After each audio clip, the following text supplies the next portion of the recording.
gonna make this video while I take the trash out. Big day. I hit 1,200 hours yesterday, actually. So I'm starting my day right now, like 44 minutes. So 1,201 hours. How do I feel? I know when I look back at this, I'm gonna be like at like 2,000 hours or 250, 2,500. I'm gonna be like, yeah, that was nothing. But I feel like, how do I say this?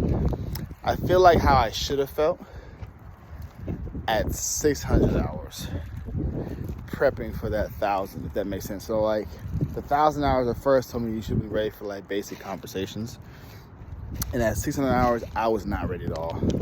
I felt like I was at 200 hours all over again. So now that I'm at 1,200, getting close to the 1,500, I'm getting closer. Obviously I'm not fluid. Obviamente yo puedo hablar un poco de español, depende del tema, y sí. Entonces, I can speak a little bit, but, you know, it's not necessarily, I'm not fluent, obviously. So, doesn't have to work. Yes, the time it's taking to grow and evolve and how slow it is, and you can't really see the progress as much. It can be disheartening. It can be challenging, dismotivating, but it does work. And I think, you know, it's just a slower process. For whatever reason, I don't really understand why it's a slower process versus, you know, conventional studying.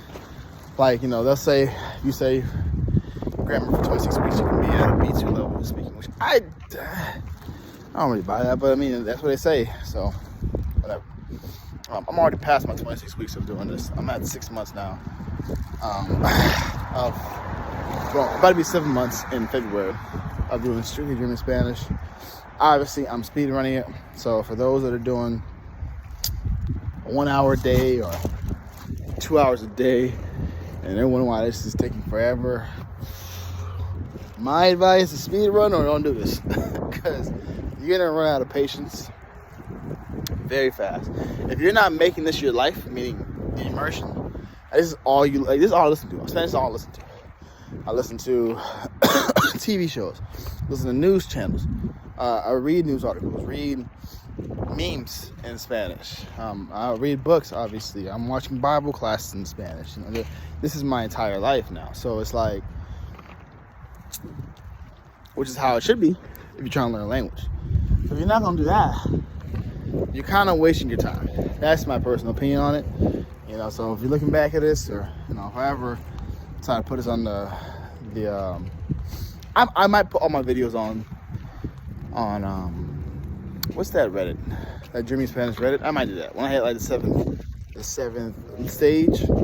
I do it. But just for those who are watching this back and they're wondering, you know, speedrunners, my advice is speedrunners simply do it, because realistically, it's gonna take so many years. If you don't have stone cold determination to do this for 4 or 5 years, 1 hour a day, it's just like I saw a guy on the Reddit the other day.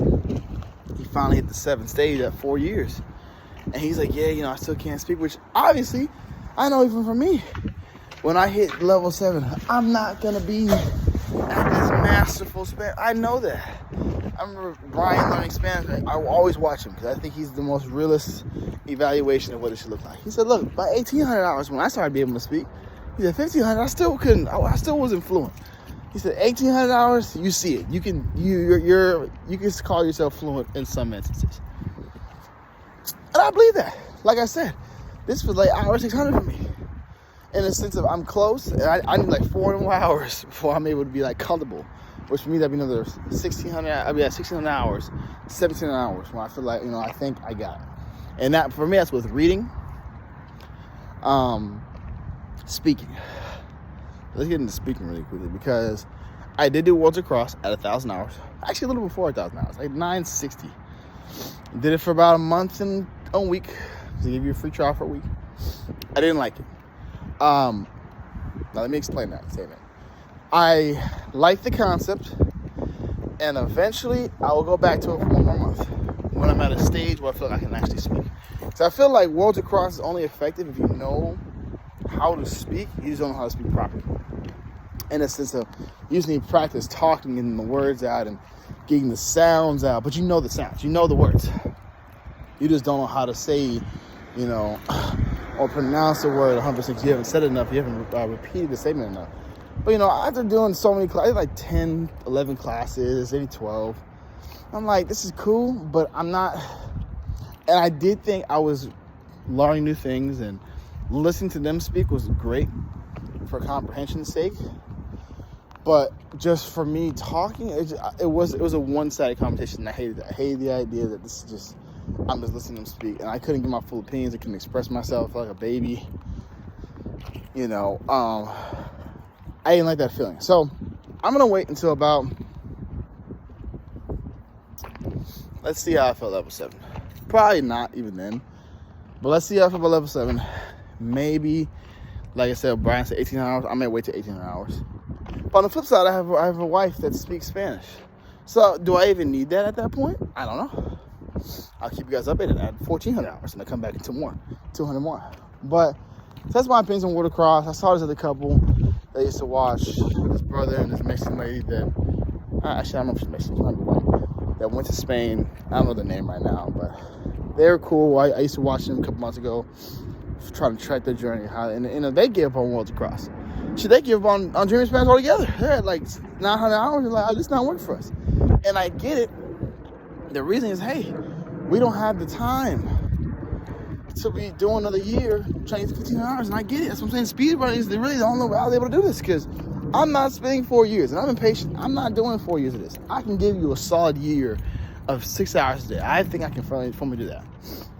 Averaging 6 hours. And I still do. You know, this month I still hit my 200 hours. I don't even know how, honestly. So I had a lot of days I just couldn't do it.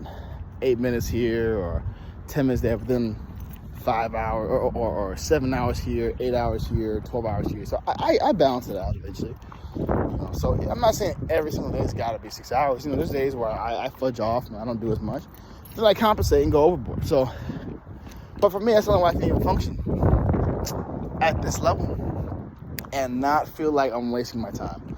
Because I can see the growth faster. I see the growth and the understanding of doing 3 weeks versus 4 or 5 months. You know what I mean? Because of how much I'm consuming. I might go 300 hours in 2 weeks, 2.5 weeks. 100 hours is a lot. It's a lot of things you've gone through. It's a lot of reading you did. It's a lot of, you know, listening you did. A lot of songs getting played. So, all right, I said to say, keep pushing.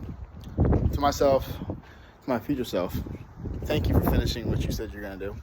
Because I already know you're going to be happy with your results. I know you're going to be happy with the fact that you speak Spanish and the fact that you completed something. So, you know, when you look back at this, future Elisha, congratulations, sir. You did a good job.